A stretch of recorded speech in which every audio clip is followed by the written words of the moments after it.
One of the things that's very poorly understood by people is this concept of socialization, what that actually entails. Most of a dog's socialization takes place in the first 4 months of its life.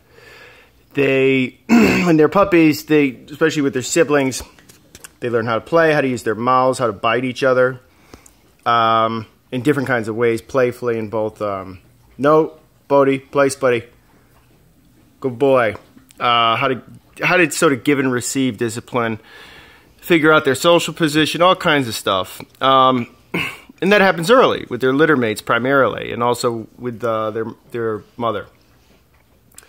So by the time they get older, especially past 6 months of age, who they are in terms of how they interact with other dogs, that's largely been figured out in their own mind. Okay, so people think, oh, I got to take my dog to the dog park because they need to play.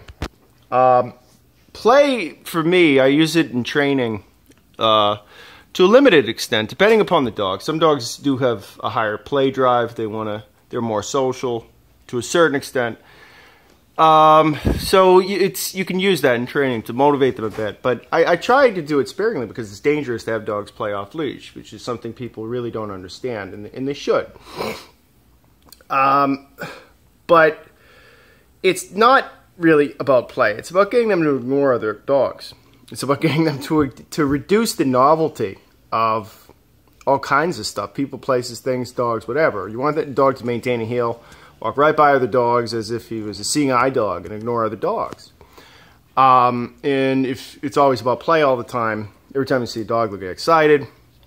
But I use it in, whether it's with dog aggression, I use it for a lot of different reasons to a limited extent, mainly to reduce the novelty of other dogs, right? So, particularly with reactive dogs like Ace, I like to use it. Now, here's an alternative to using play toward that end, right? And this is something that I think people is a very practical thing that you can do, because say you have a dog and you visit your parents or something. You want the dogs to get along. First thing people do, usually they'll introduce them in the house or something. They shouldn't really be formally introduced, just walk them together.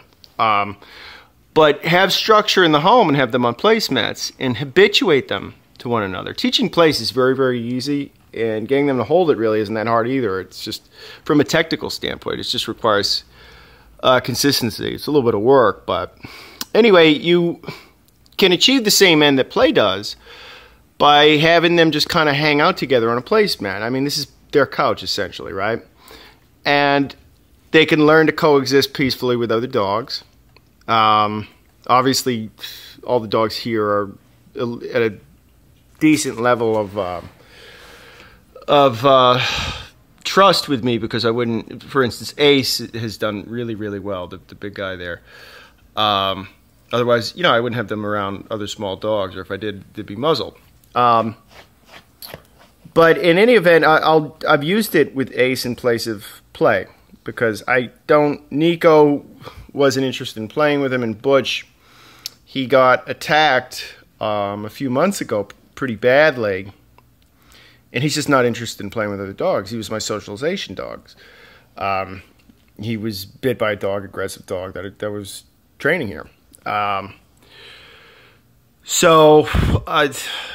Anyway, it's very, very important to wrap your head around this concept of socialization properly and understand that it's really about getting them to be calm in the presence of other dogs, not to get them, it's not party time. And they don't have to say hi, and they don't have to have dog friends. You want to promote good relations with their extended family if you can. What is on those mats, guys? And you want to promote impartiality toward strange dogs. Okay? And this is a way to do it. Just have them hang out on place a lot. So it's very, very useful if you ever go to a friend's house, your parents. Get both dogs to learn place and to hang out on it. And just walk them together. That's all they need. Don't throw them in the backyard to have wrestling matches, and God knows, don't do it around the house. But yeah, I mean, if I can do it with however many at a time, you can do it with 2. It's not that hard. Just pay attention.